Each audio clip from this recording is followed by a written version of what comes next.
How Subaru just awakened his new power. 𝙏𝙖𝙡 Season 4 Episode 13 cut content. Video by Aninews. Every episode, Subaru is evolving more and more. It just so happened that that evolution was a bit more literal here, coming off the back of Rem doing exactly what Subaru said she'd do.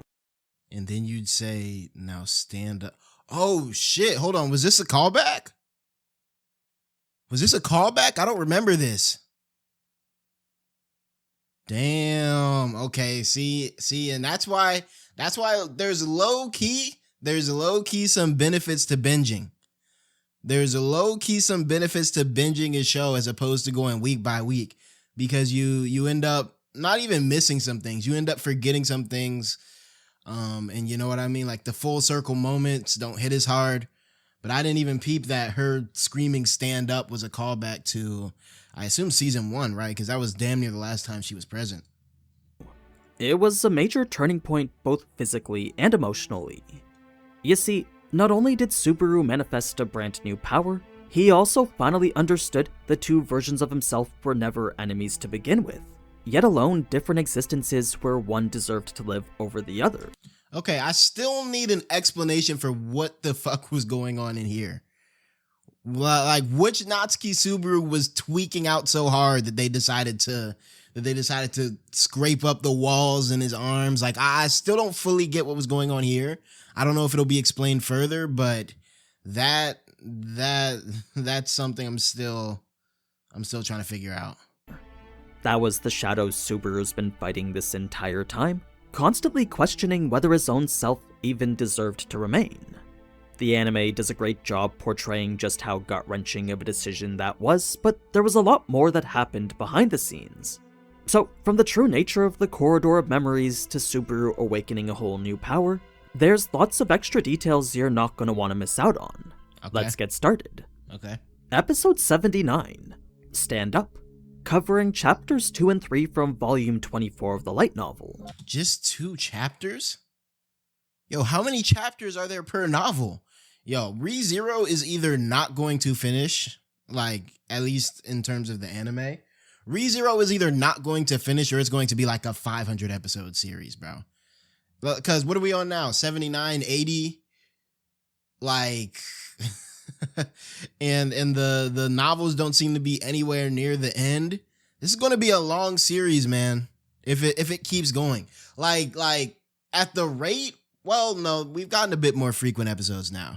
We've gotten a bit more frequent episodes the past 2 years, right? But if they slow down again, like they did between season 1 and season 2, like we might be on this shit for at least another decade, bro. I mean, shit, the show is damn near a decade old.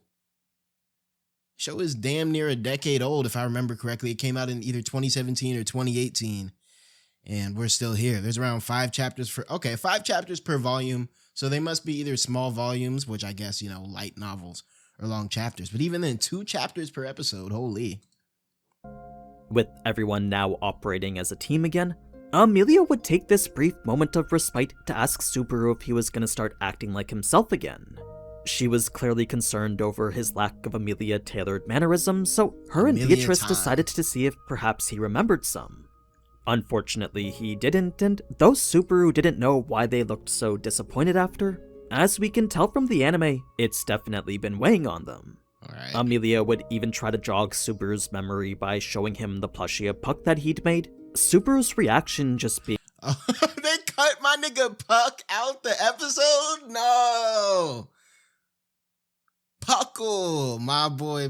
Don't start with the Puck hate, bruh. Don't start with that's Big P number 2. Big P number 1 is Patricia. Big P number 2 is Puck. I can't believe they just split him out the episode, bruh. Shout out Puck, man. in confusion.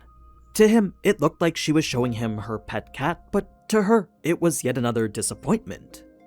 It was after that everyone would come to the conclusion Subaru's amnesia was the result of his attempt to try and clear the tower, leading to the decision to focus on that. Ram would actually agree Subaru's memory was unimportant too, mainly because, as she saw it, the value of his contribution was barely different from what it was before. That's some hating ass shit. Yeah, with her, well, first of all, that's just wrong. That's just wrong. See, the thing about Rom be hating, but she be overly hating, bro. Because Subaru contributes, to be fair though, in canon, they probably wouldn't understand how much he contributes, right? Because they wouldn't understand that the decisions he makes when he's like, nah, just trust me, this is what we're doing. They don't understand that that's something he's actually like, you know what I mean? He's deducing and he's going through multiple different runs to get to those decisions. So I guess they think he's, maybe to them, he's just the lucky bastard who happens to make the right decisions at the right time and be in the right place at the right time. But even then, I feel like you have to admit, even if you don't know about Return by Death, you have to admit that Subaru has played, you know, he's carried his part. He's played his part throughout most of the, at least the last 2 seasons. What is wrong with my light? Keep changing colors, bro. Now my shit turned pink for Rom. Of course, Subaru knew that that was just her way of accepting his proposal, knowing deep down she definitely had mixed feelings about it. Now, the discussion on Raid focused on whether he was dead or not, the conclusion leaning yes, since an alive Raid would never stay here. Okay. The only reason I was, again, under the assumption he couldn't even leave the tower for whatever reason anyone could think of for why he would stay was simply because he was bound to the tower. Yeah. Perhaps the rules of the examination prevented him from going anywhere else. This led Subaru to think back to his previous loop, the chaotic scenario where Raid did roam freely. If not for one oh yeah, that shit was wicked. unlingering regret back then, Subaru knew Raid would have walked from the tower without any hesitation. So perhaps it wasn't the tower bounding Raid at all, but instead Julius and the unfinished business they had together. Meili would then recall how searching 𝙏𝙖𝙡𝙠 was something Subaru had been doing the night before, reinforcing the notion that this was the same idea the old Subaru had come up with. She couldn't remember how many books Subaru had attempted to read, but based on her memory of him, Subaru fully believed his memory loss was connected to those books. Okay. So they do, it seems like in the light novel, they do a lot more callbacks to previous events that, you know what I mean, in the anime you might end up forgetting. But, okay. That's why, if they should manage to find Raid's book, Subaru believed it best that he should read it. To him, it wouldn't be too entirely crushing if he'd lost his memories again.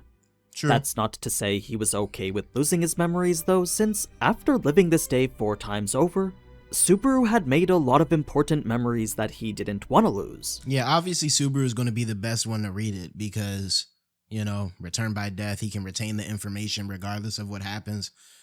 He can go through the experience once and no one has to go through it again. Whereas, like, if we got, like, Julius to read it, for example, and then shit goes wrong and Subaru loops back, then he has to read it again and again and again. You know what I mean? From his promise with Ram to his vow with Meili, already Subaru was carrying armfuls of memories he determined to be precious. They were so precious that Subaru knew he couldn't afford to lose them. Now, everyone knew it was incredibly unlikely to find a single person's book at random, but considering how Subaru managed to find 2 all in a single day, that meant he likely uncovered a system.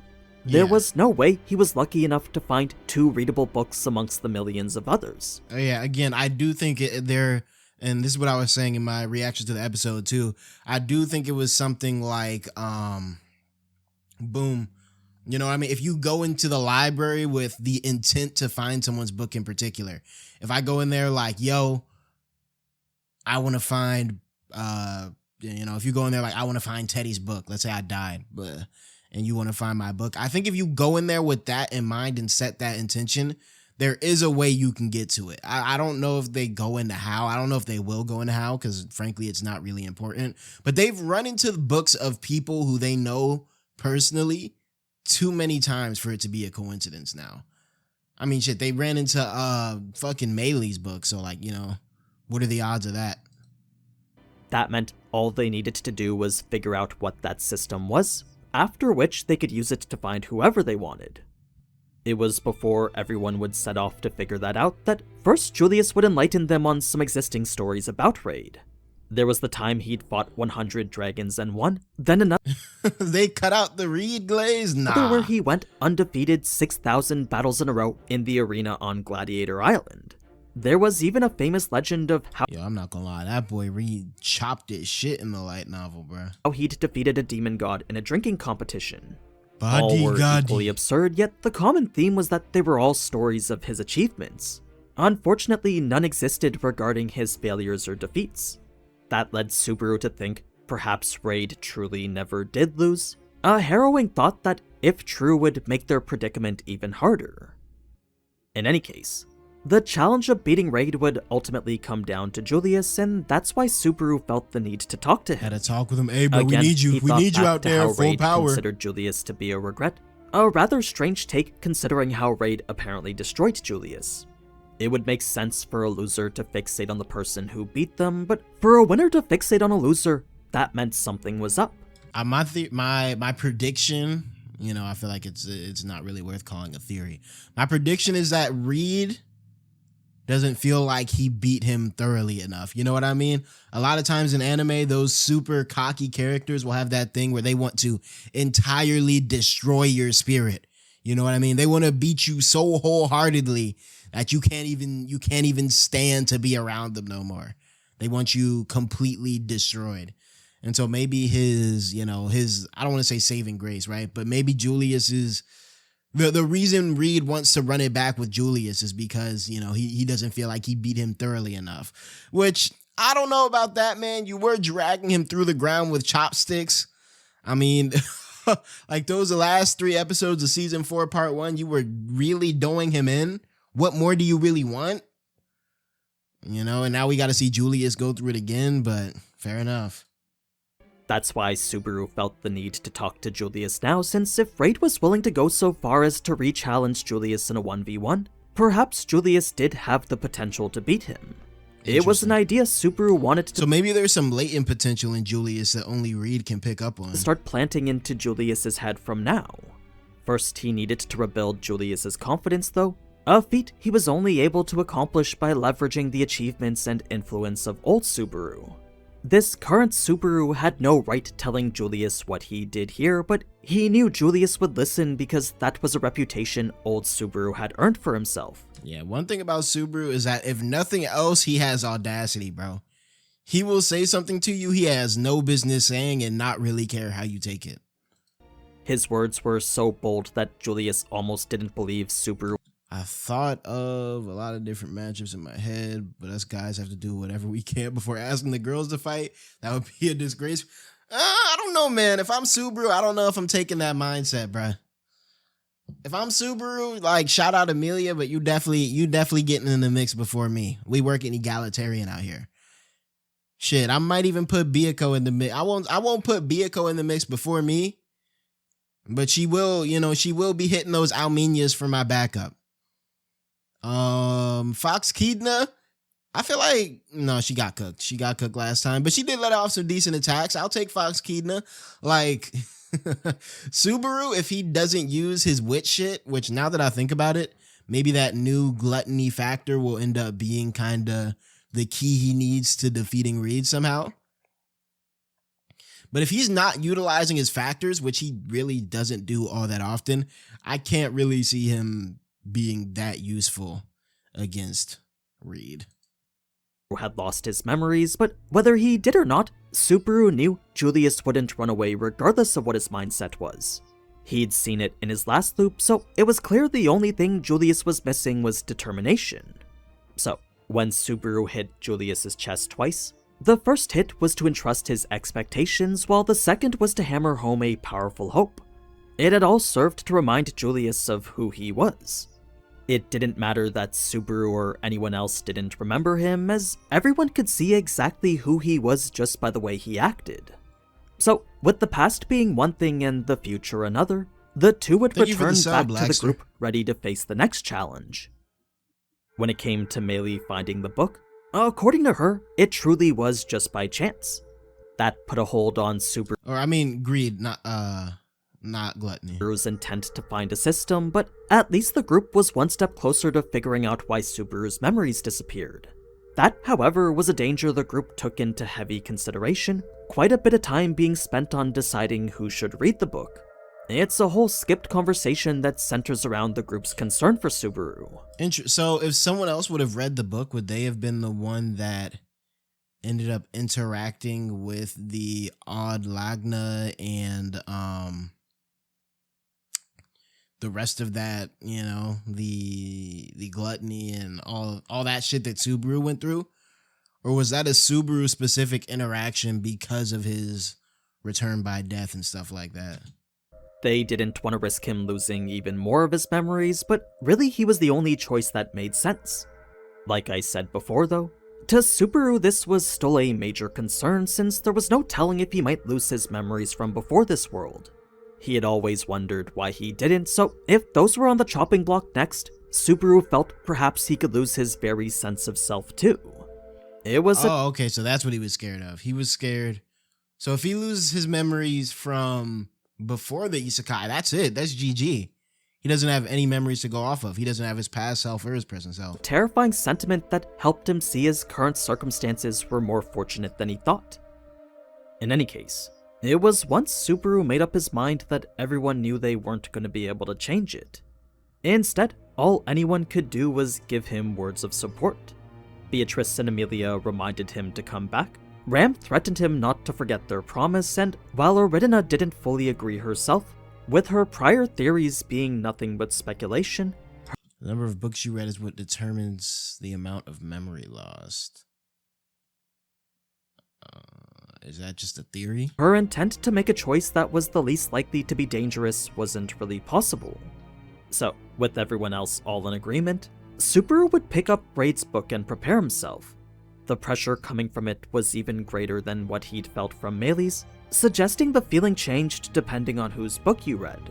Perhaps it was determined by the type of life the subject lived, or perhaps it indicated the weight of a life Subaru's memory couldn't handle. Either way, where Subaru's reading of Meili began with the merging of consciousnesses, almost immediately Subaru knew that this was different. This is where the anime really steps things up, faithfully adapting a very revealing and emotional conversation. In the beginning, only very minor details were left out, things like Ruri referring to the archbishops as outcasts. The witch cult is like a gather of... What did it say? I thought it said people that... Yeah, okay, so I guess they changed outcasts to... What did she say in the episode? People that the world hates? So they just changed the word archbishops as outcasts, her playfully denying the... No way, shut up, no. Notion that they were villains, then an outright declaration that she was fed up with the gift. There are just a few too many egos we're pretty fed up with brothers. Those first two only slightly reframe the context of that conversation, while that last part about her being fed up indicates her amalgamation of egos might be more troublesome than it actually is. Okay. Now, it was Rui's mention of... So what, they're running out of storage or something? Subaru's parents that brought up a sore topic of sorts. Subaru knowing that if he disappeared, his parents would keep searching for him forever. That being the case, rather than have his parents experience the pain of never finding him, Subaru felt it best he should have died instead. To him, being reborn was much better than whatever summoning this was. Right. The reason Rui even brought up his parents at all is because she was trying to manipulate one of Subaru's deepest emotional vulnerabilities. And because, even though he went... In season 2, if I'm remembering correctly, he was forced to work through that vulnerability in like the, what was that shit called? The trial when they were in that graveyard or that temple or whatever. But because he got reset to Subaru, he doesn't have any basis in which he worked through that, right? And so he's coming in fresh back with that same guilt that he had before. And he kind of has to work through it that way. Which, I think is cool. I like how, even though it does feel, I won't say repetitive, but even though we're definitely treading through ground we've been through already, I do like that, the fact that we're, kind of working with a blank slate Subaru, I think it does show more of, one, it shows the distance between how far he's come to where he was. But it also does show how he would deal with the same problems in different contexts. And, contexts where he would arguably have to be dealing with the same problems alone.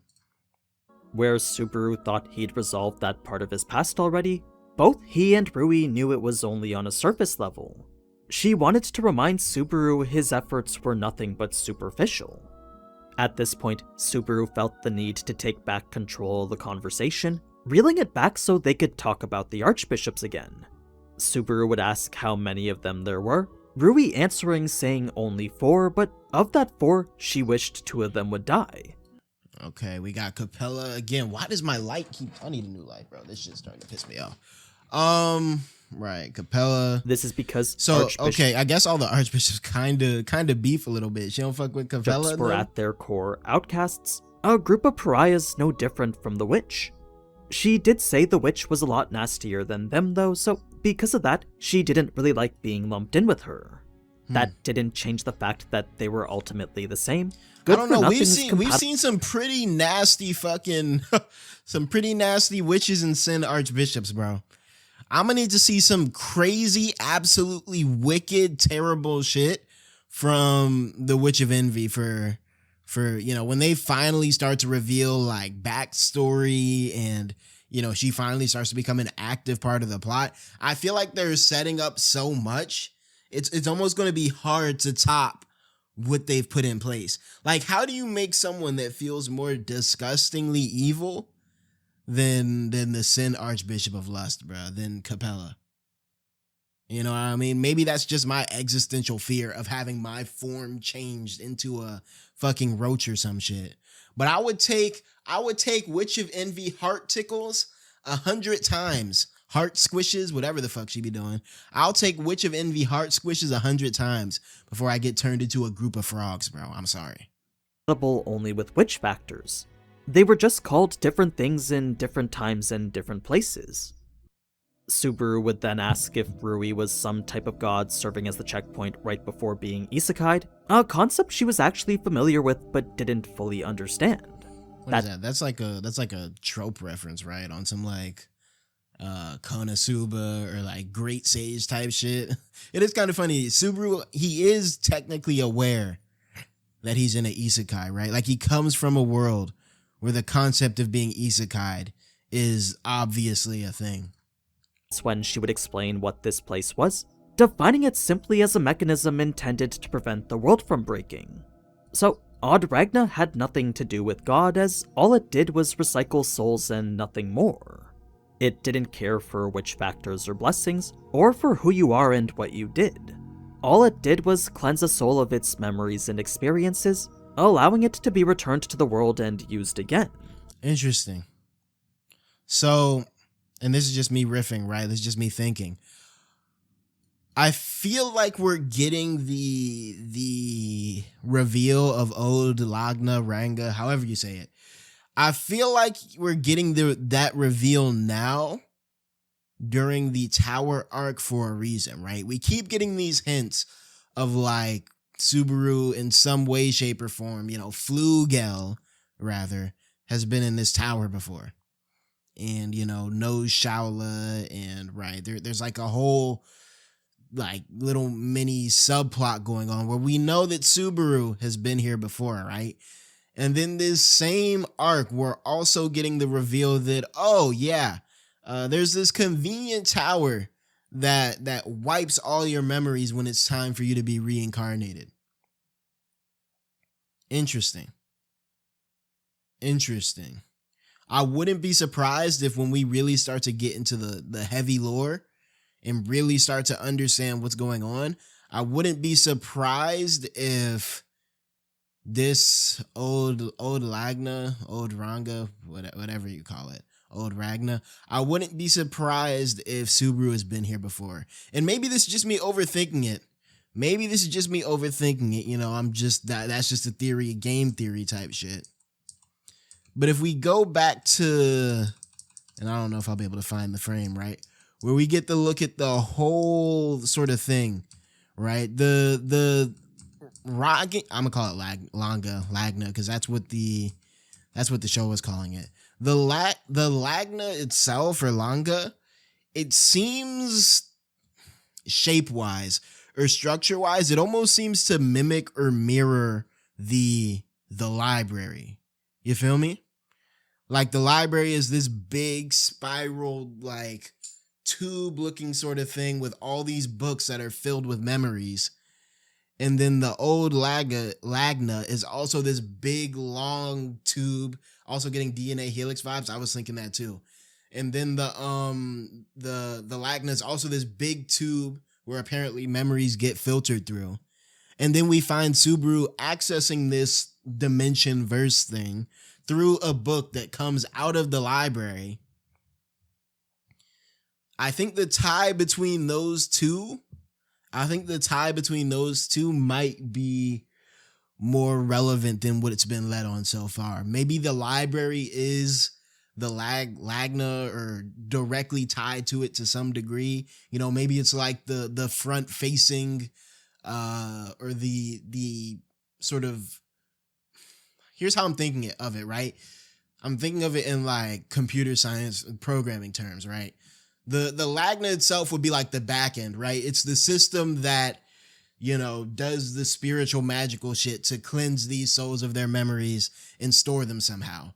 And then the library would be like the front end of, you know, how people within the world interact with that information that the Lagna processes. I don't know, just riffing. I think all those similarities are interesting, and I doubt they would just do that, you know, make it so similar just cause, you know what I'm saying? Concept she was actually familiar with but didn't fully nothing to do with God, as all it did was recycle souls and nothing more. It didn't care for witch factors or blessings, or for who you are and what you did. All it did was cleanse a soul of its memories and experiences, allowing it to be returned to the world and used again. It's essentially an automated mechanical system that maintains the structural integrity of reality. There was actually a point in Season 2 where it was mentioned, Roswell's pact being consecrated under the risk of his soul never returning to 𝙏𝙧 again. Should I renounce this vow, my soul shall be tainted in my flesh, enveloped and buried away by the purifying fire, and my soul shall fall into the void, never to return to 𝙏𝙧 again. Interesting, but wouldn't that kind of be like a hack? Wouldn't that kind of be like, for example, I'm of the mindset, and I think the show kind of takes the philosophy as well, that, you know, the memories and the experiences kind of make the person, right?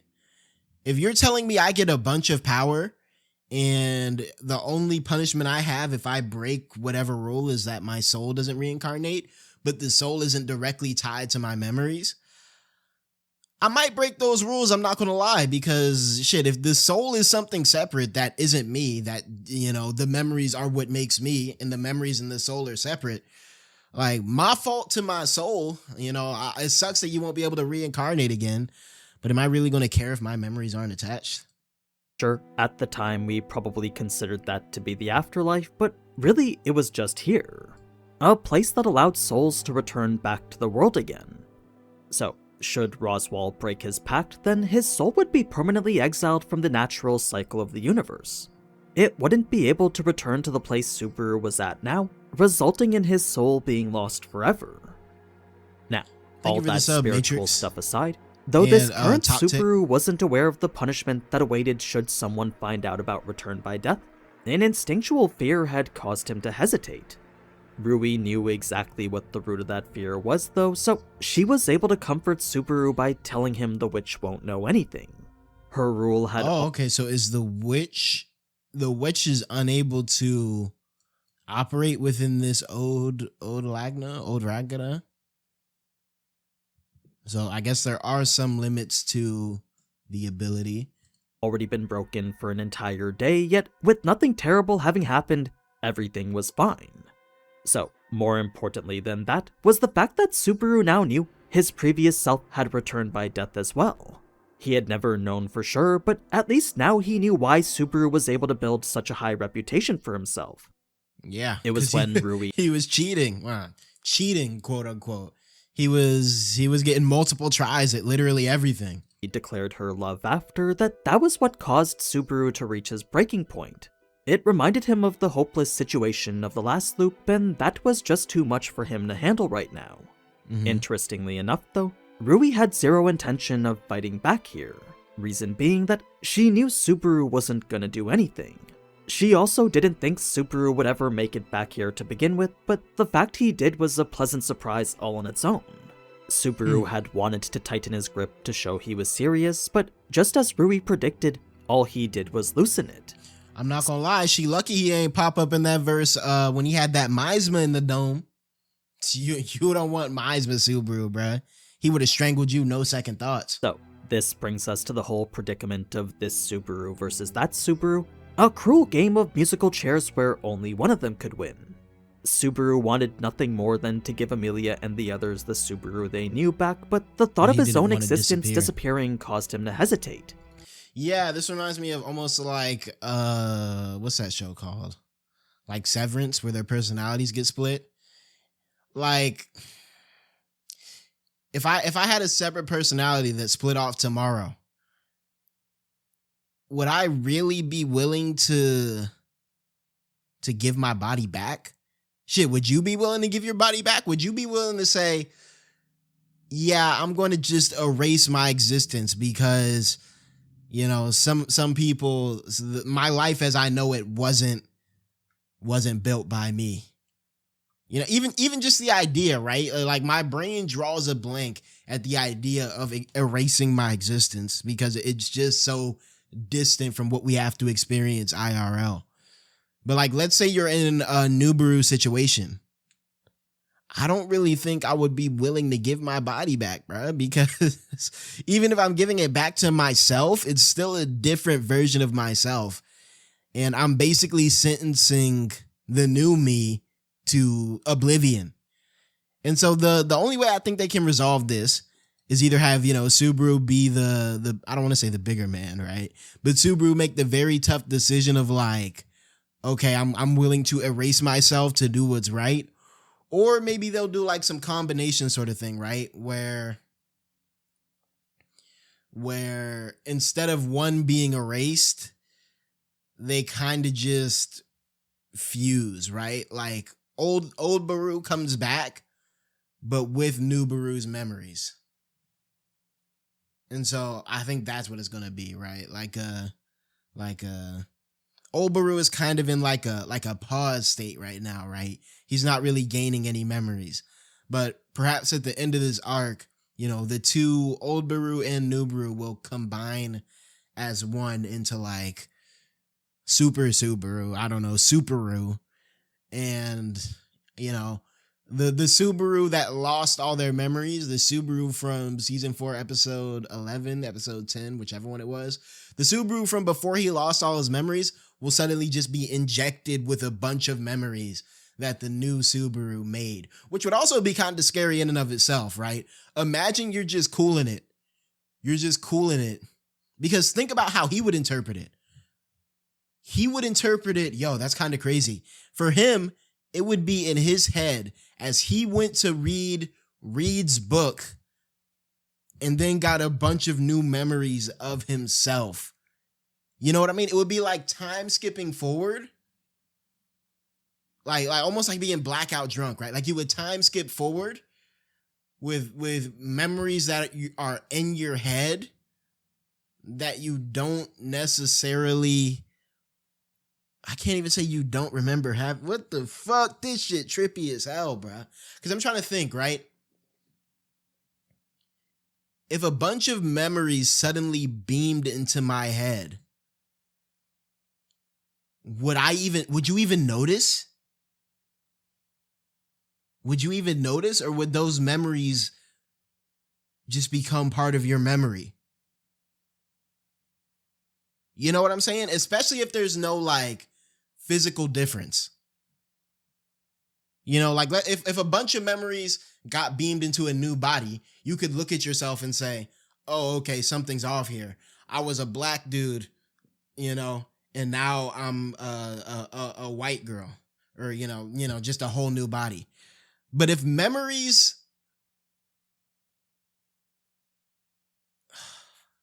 like let's say I make 5 days worth of memories and then they get beamed into my head right now, wouldn't my consciousness just pick up from after those 5 days of, I don't know if what I'm saying is making any sense. It's like if a computer is turned off, does it know it's off? You know what I mean? If time freezes right now, if God decides to freeze time for a year and then hits resume, none of us will know what happened because we would have all been frozen in the moment. Likewise, if my memory gets cut off right here,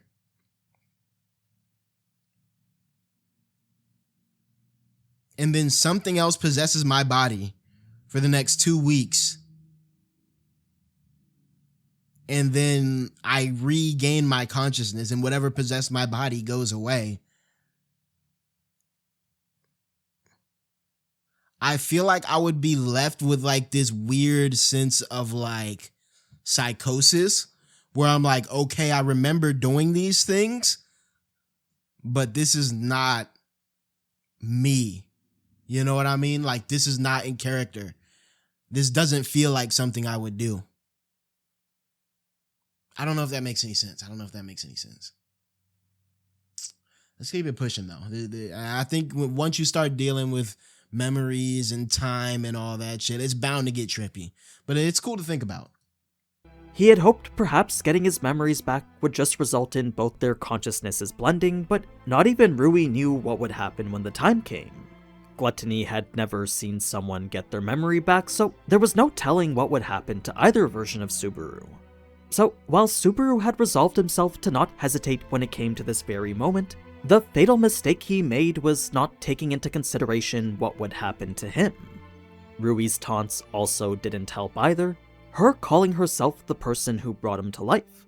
She would even go so far as to call her because we at Natsuki Subaru's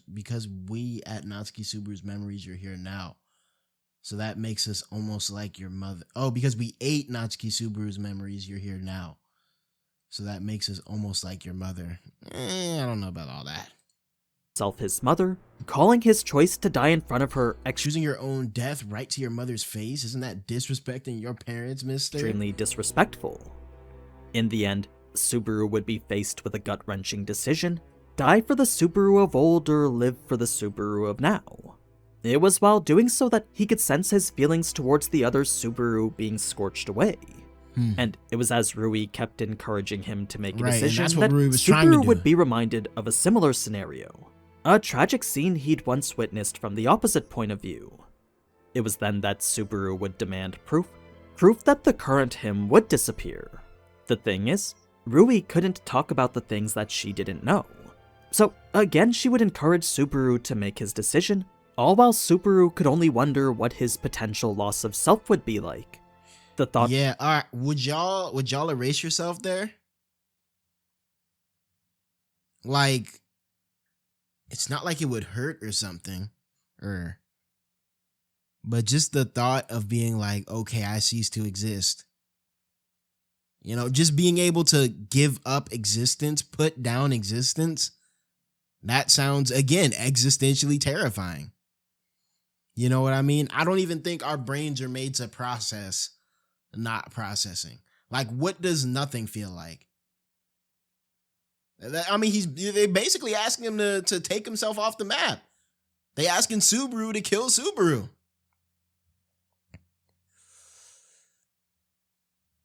Yeah, because I mean, even if, you know, it's not a killing like physically, if your consciousness is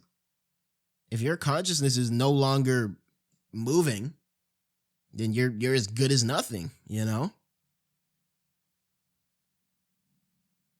Yeah, nah, I'm good off. Like, shout out me, but I know myself. Shout out me, but I know I always put me first. So I know if I was in the position where I had to choose between me and me, nigga, I'm picking me. Again, shout out me. But then it's like, that's also me though. That's me. And I always got to put me first. And so the question is, do I be selfish and put me first? Or do I be selfless and put me first? But then it's like, is that me even me? You know what I mean? Like, if you asked me, Because and this goes to show how important memories are, right? If you ask me to smoke myself, to take myself off the map for the me of yesterday, I would consider it. I don't know if I'd do it, but I'd consider it. If you ask me to take myself off the map for the me of a year ago, it starts to get like, I don't know. I have a lot of things that I've done this past year that I wouldn't really want to erase from the timeline. If you got a girlfriend, it's like telling you to leave. Exactly. Like, all right, I met my girlfriend in 2021. If I was in Subaru's position, or let's say God comes to me right now and says, hey, bruh, I need you to die for 2021 Teddy. I'm going to be like, And it's weird too, right? Because I feel like if you do it the reverse, I'm willing to sacrifice things now for myself in the future. But I'm willing to sacrifice the present for the future to an extent. But I don't think I would be willing to sacrifice the present for the past. But that's also not even something I've ever really considered or broached like that. Yeah, I don't know, man. Brought with it a fear fundamentally different from that of death, since where death was something he'd experienced 4 times over now, this was the loss of something more. It was the loss of a life he found to be way too short. The loss of a life Subaru knew he'd been terrible at. He wasn't just talking about the 2 accumulated days he'd spent across all his loops here, but also his entire 17 years back in his original life. Most important of all, though, it was the loss of the moments his current self found to be precious. So, it was upon Subaru's realization that he didn't want to lose any of that his body would physically shatter, much like how it did back with Tifon. Since this was a world that showed the reflection of the feelings in his heart, the fake shell Subaru had been wearing was finally coming undone.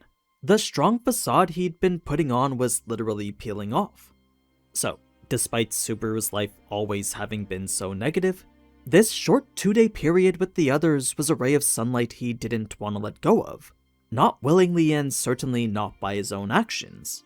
Rui would then bite his hand to remind him of his own existence, demanding he affirm this Subaru and kill the other one. That's cool. I like that. I don't think they put that in the episode, but I do like that Rui tried to give him a physical sensation when all this like weird metaphysical stuff is going on. Rui tried, to get him back in the moment and to get him thinking more selfishly for himself. Rui, gave him a physical sensation. Because it's like, again, it's that question of like for instance, would you erase yourself right now and go back 2 years if you got $500K, like $500,000 from where you pick up? You know what I mean? You give $500,000 to you from 2 years ago. Are you giving yourself that lob? Are you erasing who you are from 2024 to 2026 to give you in 2024 $500K? Now, if something like that was on the line, I'm definitely giving myself that lob. I'm not going to lie. Maybe if it, I don't think anything crazy has happened it would depend, right? Let's say I had a kid a year ago, or I met my girl a year ago, or, a big life moment that I wouldn't be willing to undo happened within the past 2 years. Then I wouldn't think, then I probably wouldn't do it. But if it's just like 2 years of life, even if I don't go back with the memories, I get $500K. Yeah, I'm dapping myself up, bro. Yo, good shit, me. I'm glad you did that. I can see that question being a bit more difficult, though, for someone who's had, something very meaningful happen that couldn't easily be replicated in the year. You can always go down the same path. I don't think you can, though. I don't think you can. Like, it's dead ass impossible to go down the exact same path twice. You're telling me you're going to be able to wake up at the exact time every day and do no, you don't even remember exactly what you did every day. And that's the scary part of it, right? Like, let's say you have a kid, they age 1 year. And, you know, the 1-year-old that you have is this collection of memories that is largely based on what you've shown them and the way you've interacted with them. And then you go back to before this kid was born, have them again. First of all, the way kids are made, we don't even know if it's going to be the same. Odds are they're going to come out looking different. You know what I mean? It's not going to be the exact same kid, statistically, unless you like really believe in destiny like that.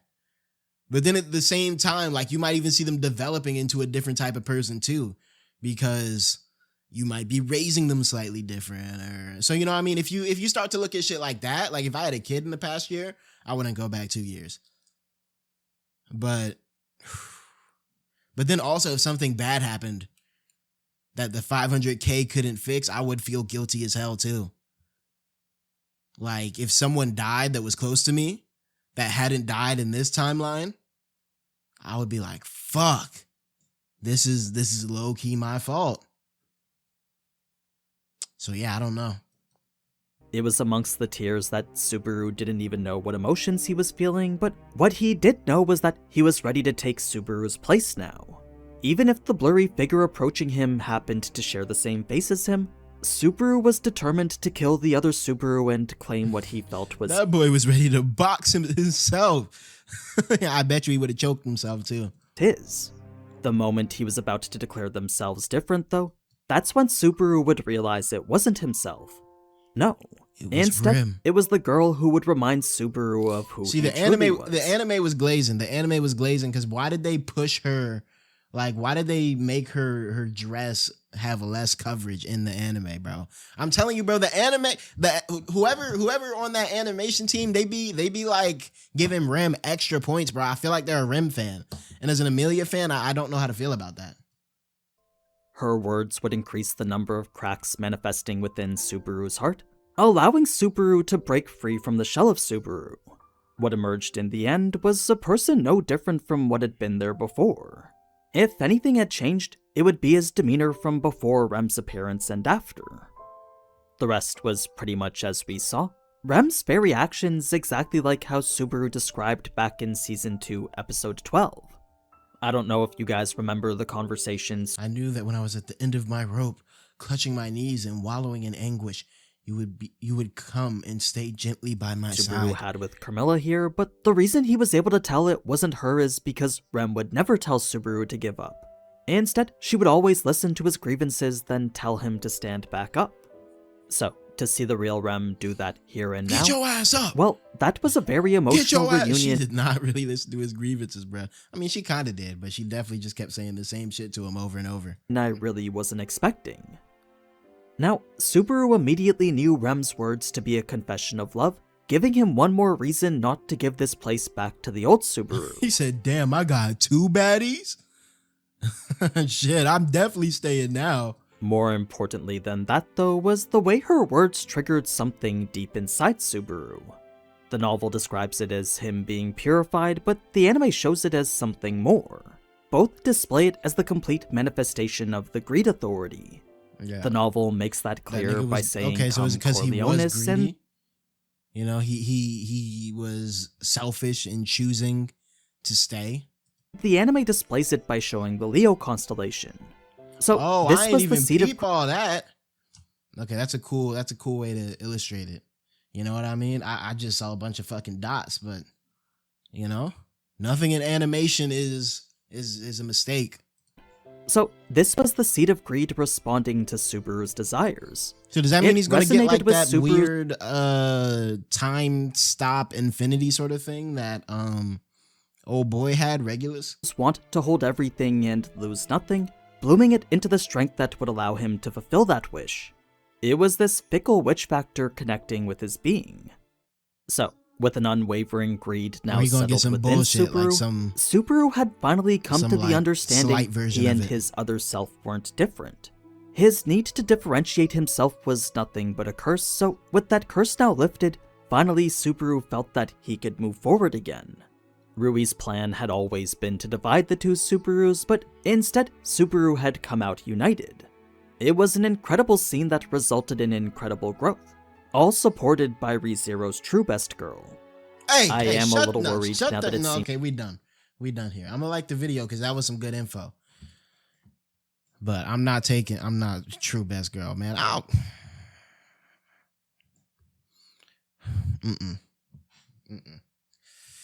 Cool vid though.